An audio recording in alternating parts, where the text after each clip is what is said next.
Hi, I'm Dan Ciamatero, writer and artist of Snot-Ball Comix. Every year I enjoy countless hours of holiday, Christmas time entertainment. Why, you ask? Why does anybody do anything?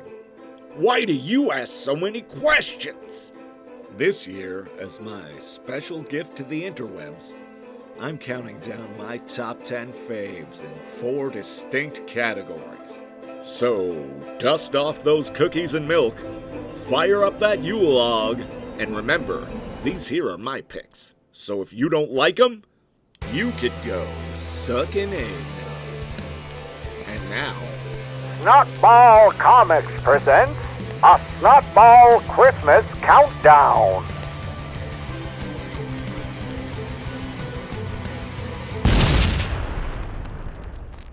Volume 3, The Movies. I'm the most important part because I'm the Christmas toy. all right, let's do this thing. I hope you like salt with your review, because I got a whole cardboard tube of the stuff. But first, the Christmas toy. So, this toy replaced this toy last Christmas. He's an egotistical jackass, blind both to the feelings of those around him and to the fact that he's going to be replaced this year by this toy. Her name is Meteora. She rules. She's basically the Herman the Hermit of this countdown.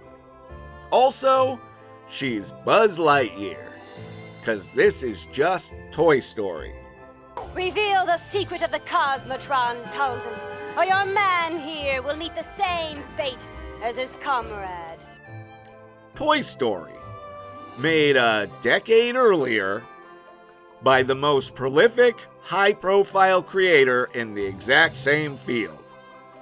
I'm not saying, I'm just saying. Now that we've got that out of the way, on to some business. I hate Christmas movies. There, I said it. More specifically, I hate your favorite Christmas movie. That's a touch overstated. Depending on who you are, your favorites might end up on this list. But I never got into Christmas Vacation. Mad respect, no love. The Grinch is a beautifully overstuffed turkey that deliberately misses the point of the book it's based off of. Elf is just a ripoff of a better movie that is on this list. And Tim Allen has always sucked and will always suck. He only ever made one good movie, and it ain't about Santa Claus. You can be so rude sometimes. Point being, if you're looking for validation for your lazy, hacky, commercial schlock, you're out of luck. This is a loose collection of B-sides, oddities, forgotten favorites, and cult classics. If you're weird enough to hang, welcome aboard. Also, the Christmas toy? It's just adorable. Holiday fun for the whole family. Watch it today. And now, on with the countdown. Yes, you do know all about Christmas. I can see that now. You know it's all about you. That's right. And I want you to know that I don't blame you for being jealous. It would be very hard not to be.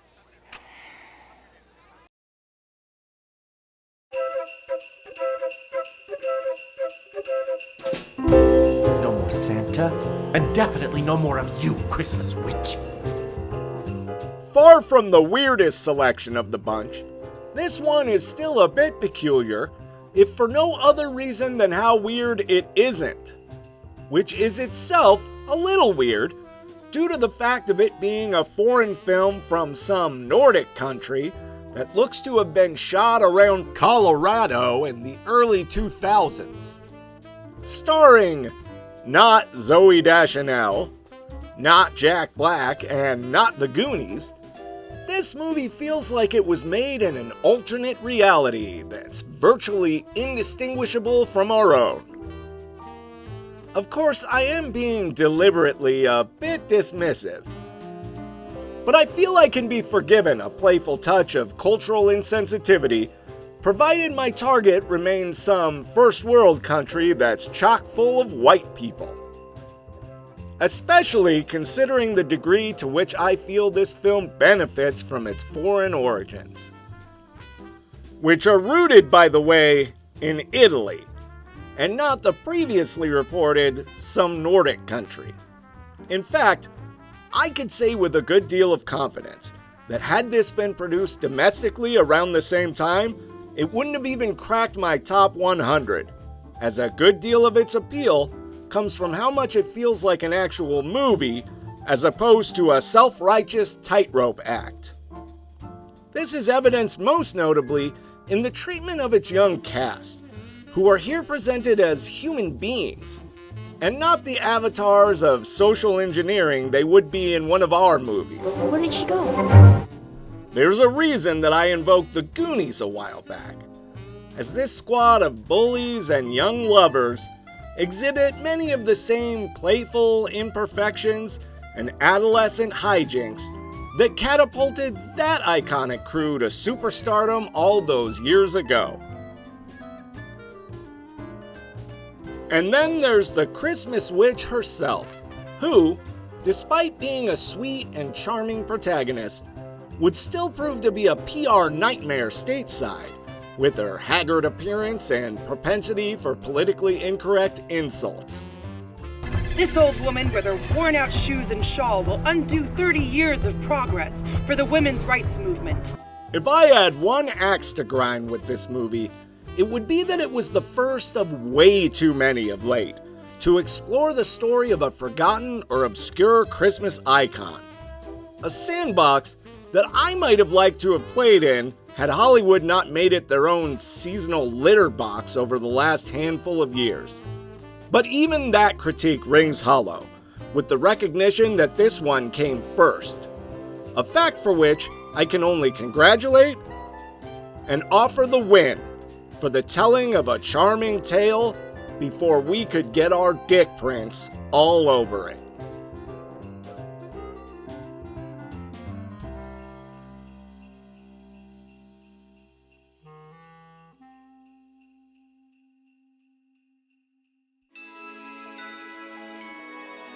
This isn't a Christmas gift. This is human trafficking. Is this one too short to be considered a movie? Yes, it is. Did I forget that when I put it on this list? You bet I did. Does that mean I'm gonna take it off the list? I think it's pretty obvious that I'm not. For starters, there's an embarrassing lack of Christmas-themed superhero movies that I'm keen to let this one fill in the void. Secondly, what is lacking in duration is more than made up for in production value. Pound for pound, if you stack star power, makeup, and special effects against overall runtime, I think you'll agree that there is a motion picture level of quality seen here.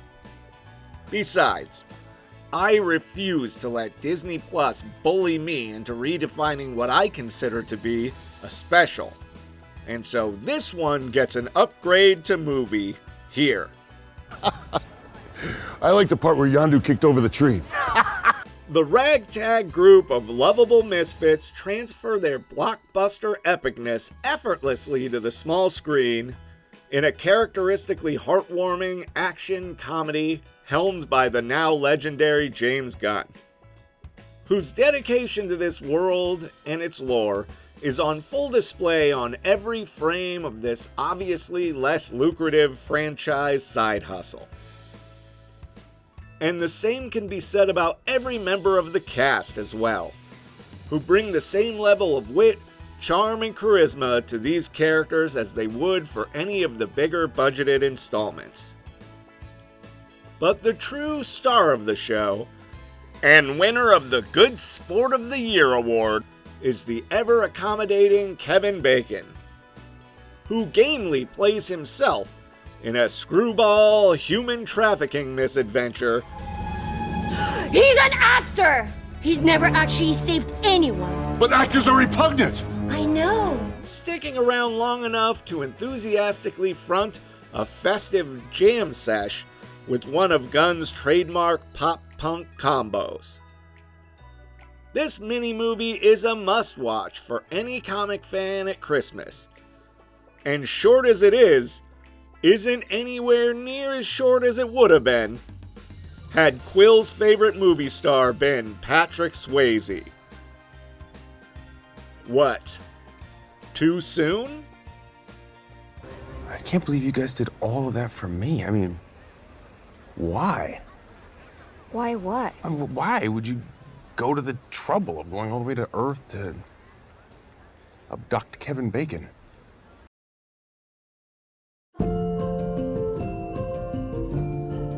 The hour is drawing near for me to go down to Earth, where all good children expect my arrival.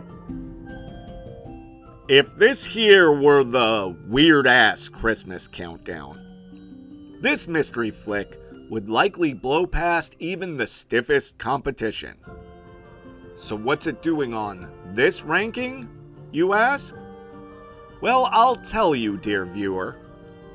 I love creepy 1950s holiday fare. For me, it packs as much nostalgia as if I'd experienced it firsthand. In previous reviews, there were light touches flittering around the edges of certain shows.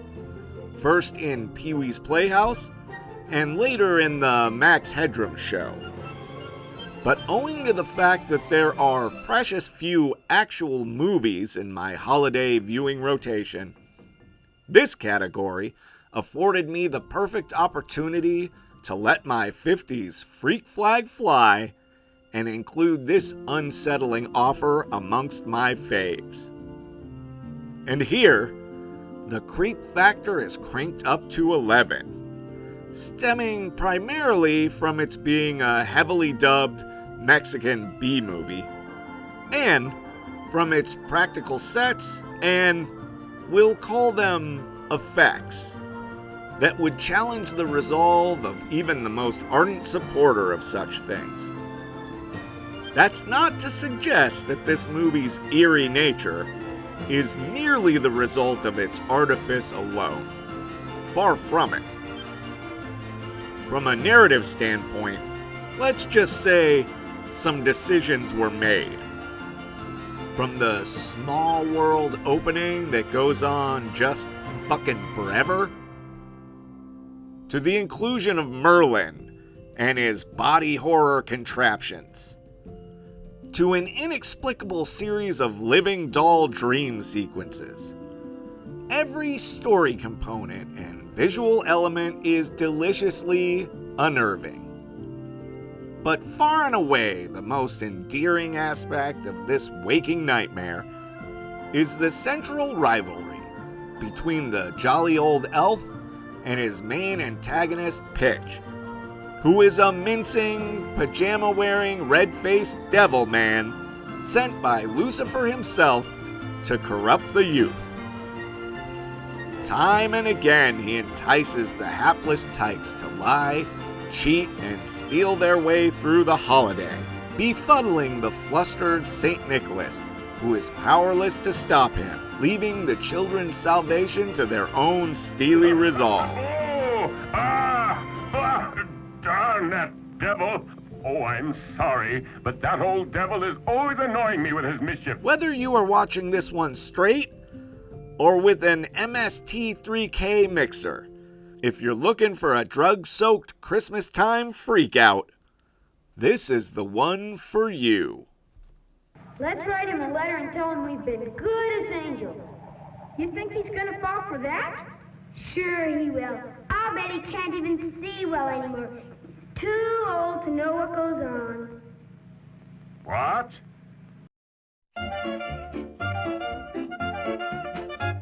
Merry Christmas, movie house! Alright, do I really need to say anything about this movie? Sad truth is, I probably do. And to those of you who have contributed to that being a requirement, shame on you. This one should be the Wizard of Oz of Christmas movies, in that everybody should have seen it, young and old. And yet, a growing percentage of the population duck this one year after year, and that's really too bad, as that this film's message of community and generosity is as valuable today as it's ever been. Unfortunately, to that end, the people who need to hear it the most probably already count themselves as fans and have long since written off its moral as outdated or irrelevant. Now, I have stated my side very frankly. Now let's look at your side. Sigh. Is now and ever shall be. Social conscience aside, this Frank Capra classic has all the trappings of the perfect film. A strong narrative structure, brilliant performances from a stellar cast, touches of whimsy and the macabre, the unrealized promise of a nude scene starring the enchanting and not at all dead for 40 years Donna Reed. Please give me my robe.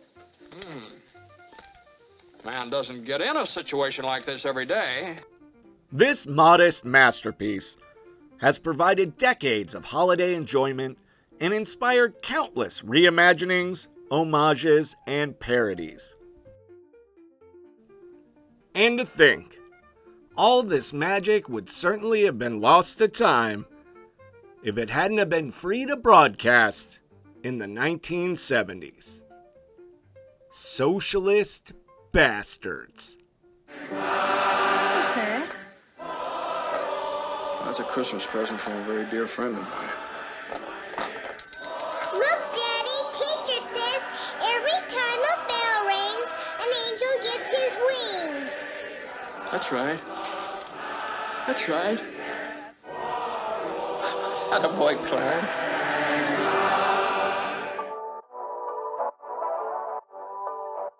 Christmas, huh? I'll give him a Christmas present he'll never forget! I loved Batman Returns. Got all the McDonald's cups and everything. No movie defined an entire summer for me as completely as that one. So much so that it is practically impossible for me to associate it with any other time of the year. In the case of Die Hard, the opposite is true. That one had no impact on me whatsoever. Is it a Christmas movie? It is if you want it to be.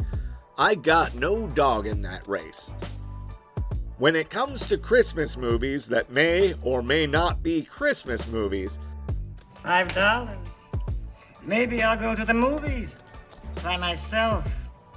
my pick of the week is the 1983 Dan Aykroyd, Eddie Murphy comedy vehicle, Trading Places. Set against a Philadelphia holiday backdrop, this raucous, rags-to-riches parable subtly, yet completely, immerses the viewer in a seasonal atmosphere that encompasses both Christmas and New Year's.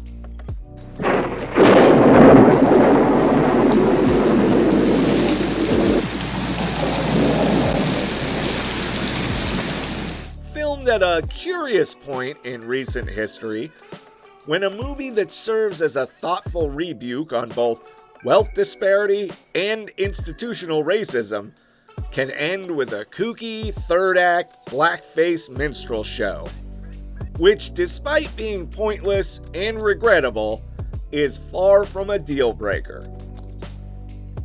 This is the exact kind of mature viewing experience that pairs perfectly with a late-night Christmas Eve gift-wrapping sesh or a mid-New Year's Day hangover lounge fest. Also, Jamie Lee Curtis's rockin' boobs. Nuff said, true believer. This man is a drug dealer. Look, Look here in his office drawer. He's got all the bad drugs here. He's the pusher, not me. I'm already feeling kind of a fuck you vibe down there. Definitely not Christmas spirit. I can't argue with you there. For 2 or maybe 3 years, my brother tried to get me to watch this one, and I dodged it every time. Not out of spite or anything, just because I couldn't squeeze it in between the 10,000 other things I watch this time of year. But a couple of years ago, I caved in and gave it a watch, and now here it finds itself swimming upstream to the top of the pops. This wackadoo comedy deserves every shovelful of praise I'm going to heap upon it, if not more. It's essentially The Office on crack, which, considering when it was made, I wouldn't be the least bit surprised to find out that that's the literal elevator pitch which got this one greenlit in the first place. Starring Jason Bateman, who rules, and Olivia Munn, who's sexy and rules. Suck my dick. Nice, okay. And the guy who got kicked off of Deadpool for eating a baby or whatever. This is the kind of witlessly charming Nepo baby with a heart of gold story that would have gone gangbusters back in the day, but was reviled in the 20-teens, making it a bit surprising that it even got made in the first place. Rounding out the cast is the villain turned bitch boss enforcer played by Jennifer Aniston. Fuck you. The ever-charming Vanessa Bayer, whose romantic misadventures are a cringy delight. Save that shit for the 4th date, like a normal person. And a bombastically unhinged Kate McKinnon as the ethically liberated HR lady.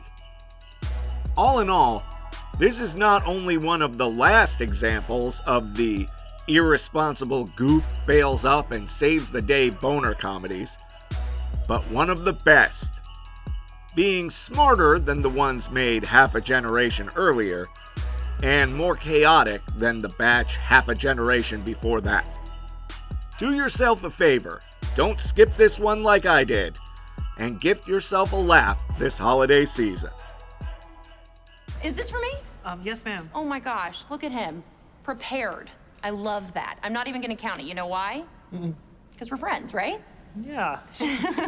Yeah, we're not fucking friends. Oh my god. Don't you believe in Santa Claus? Why should I? He never brought me anything. So hey, quick side note. Are you a fan of the original 78 Superman?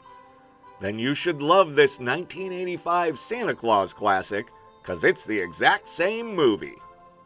Say what you will about the Salkinds. They're nothing if not efficient. They use every part of the carcass.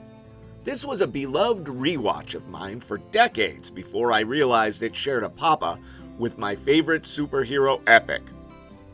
But once I did, the pieces fell into place as snugly as the familiar story beats and special effects.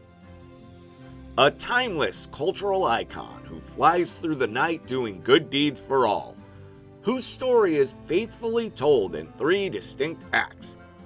A fairy tale origin set in a faraway time featuring a wizened old Hollywood legend, followed by a status quo establishing mid-story montage, and climaxing in a final act showdown with a flamboyantly charismatic villain, complete with his own bumbling sidekick, bimbo lackey not included. This movie is not a total carbon copy though. It does find room around the edges for a thriving B-plot and a somewhat anemic C-plot, each linked to the cartoonishly devilish corporate tycoon played by John Lithgow, who telegraphs his villainy by putting broken glass and nails into his teddy bears. This toy is advertised as being suitable for 3-year-olds.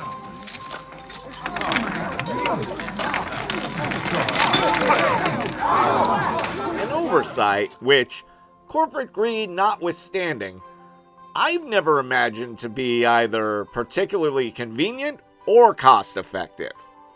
But that's neither here nor there. The first of these diversions is an Elf in the Big City story. Sound familiar? Starring Dudley Moore as the enterprising Patch, who's far too busy innovating and synergizing to foolishly holler and gesticulate the way some other movie elves might do. The second is a mildly entertaining prepubescent romance between the villain's rich niece and a Dickensian streetwise waif child. And at the center of it all, the glue that holds the whole story together is the titular Santa Claus. The very same famous movie Santa promised way back in the Always Sunny review in my first countdown. You're welcome very much. Played to legendary perfection by the Big Lebowski himself, David Huddleston. And yes, he is the Big Lebowski, not the dude. That is literally the whole point of that movie. As for this movie and its connection to the cinematic Man of Steel, I can't think of a character to benefit more soundly from such an authentic approach, especially in the company of most modern interpretations.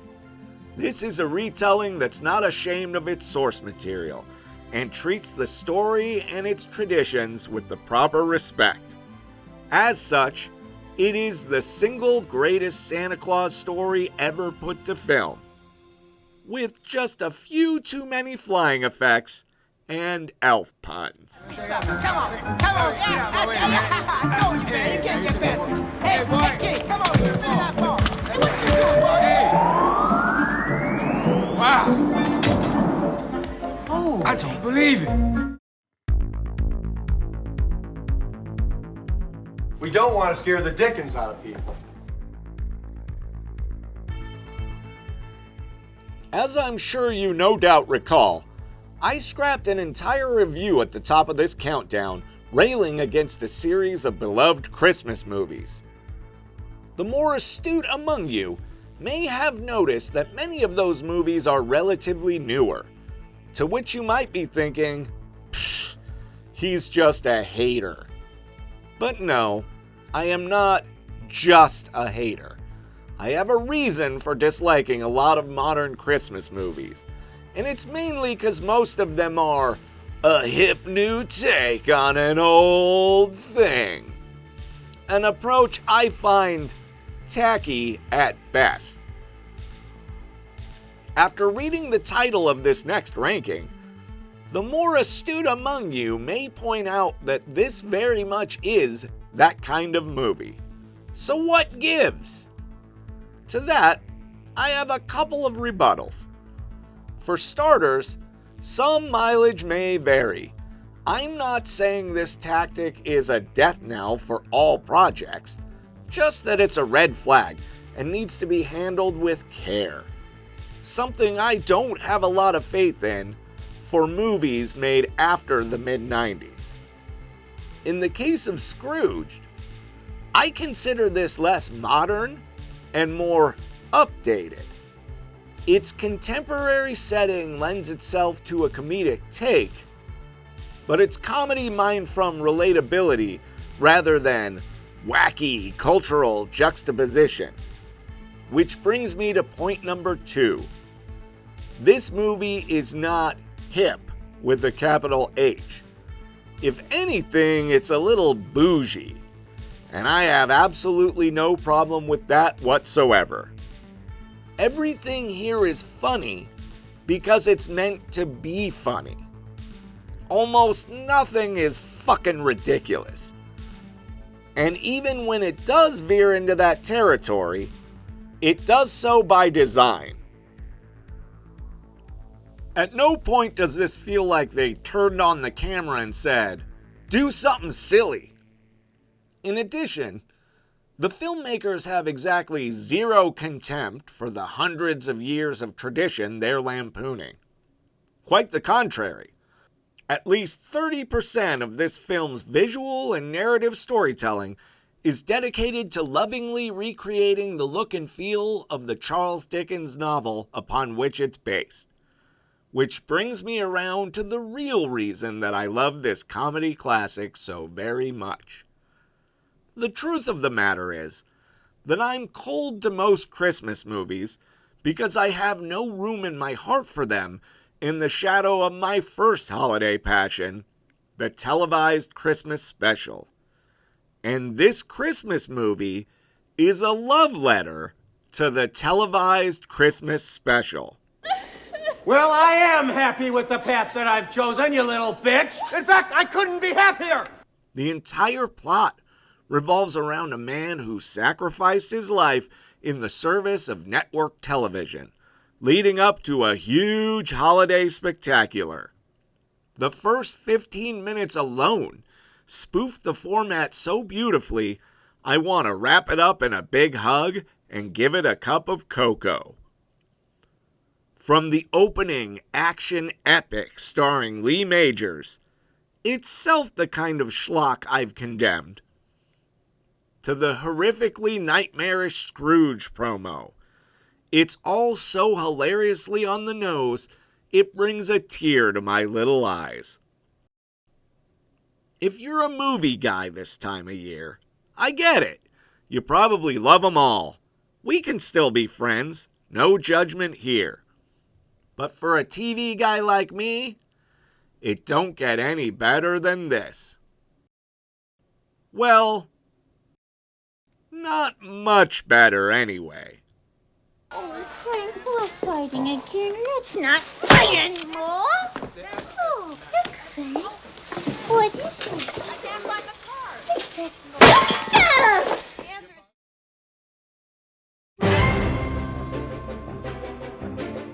How horrible our Christmas will be. No. How jolly. Quick show of hands. Who saw this coming a mile away? All right, hands down. Now hands up. Who here thinks this is a Halloween movie? You, sir, are an idiot. This is a Christmas movie.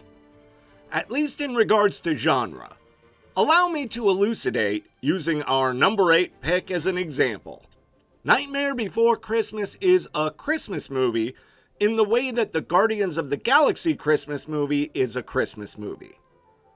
If it's a Halloween movie, it's in the way that the Guardians of the Galaxy Christmas movie is a Guardians of the Galaxy movie. Does that clear things up? Goody. Surprised, aren't you? Now, with that unpleasantness behind us, watch as I needlessly jump through the hoops of singing this movie's praises. First and foremost, unlike all but the rarest of examples, this film is a true work of art, the product of unparalleled craft and passion. Even the most charming of its follow-ups, like Coraline or The Corpse Bride, are rendered somewhat disposable due to advancing technology and commercial accessibility. And when including this one amongst their ranks, you do so retroactively. At the time of its creation, this was one of a kind. And it's still the dragon that you're chasing when you plunk down your pennies for one of its predecessors. Secondly, and the most under-recognized of its values, is what this movie was meant to be in the first place. This stop-motion Christmas creation is the cultural successor to the Rankin Bass specials.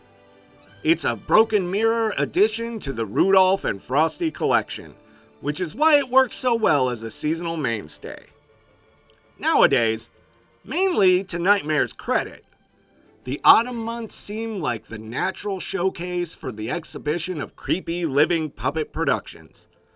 But in Burton's youth, this was the exclusive arena of Christmas entertainment, as even the venerable Rankin and Bass failed at their one attempt to conquer All Hallows' Eve. As such, this pedigree was deliberately applied here to great effect, even if its influence is somewhat overshadowed by the film's own unique style. Which brings me to the most endearing of its qualities, that being its own unique style. There's just no resisting its eerie charms. The temptation would be to balk at its trendy cultishness. It's short, it's simplistic, and it's way too played out by a certain crowd. There's only 365 days left till next Halloween. 364. But, at this point, being a hater brands you as much the poser as being a stripy sock devotee. In light of that fact, I'd rather count myself amongst the latter, as this world is far too miserable a place to deny myself all this whimsy. Forgive me, Mr. Claus. I'm afraid I've made a terrible mess of your holiday. Bumpy sleigh ride, Jack? The next time you get the urge to take over someone else's holiday, I'd listen to her. She's the only one who makes any sense around this insane asylum. Hey there. Thanks for watching. And Merry Christmas. If you liked it, you know what to do. All of the things. Comment, subscribe, tell me what a jerk I am. You know you wanna. And make sure to watch all the rest of my videos in this link right over here.